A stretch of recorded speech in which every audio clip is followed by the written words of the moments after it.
Hinahanap ng mga otoridad ang 3 lalaking nang hold up sa isang pampasaherong bus sa Bugalyon, Pangasinan.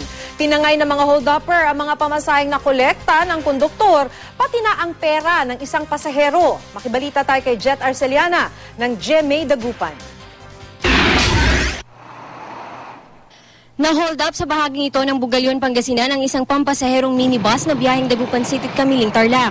Ayon sa mga pasahero, 3 hindi pa nakikilalang lalaki ang pumarag sumakay malapit sa isang gutuhan.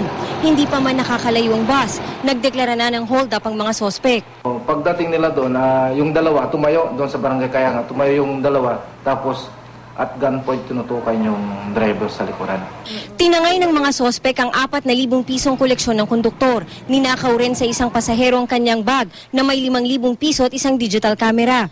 Bumaba ang mga sospek sa madilim na bahagi ng kalsada kung saan may nag-aabang na tricycle na ginamit sa pagtakas.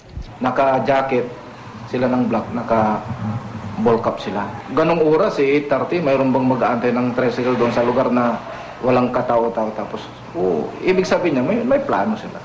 Nakilala ng mga hold-upper at tinutugis na ngayon.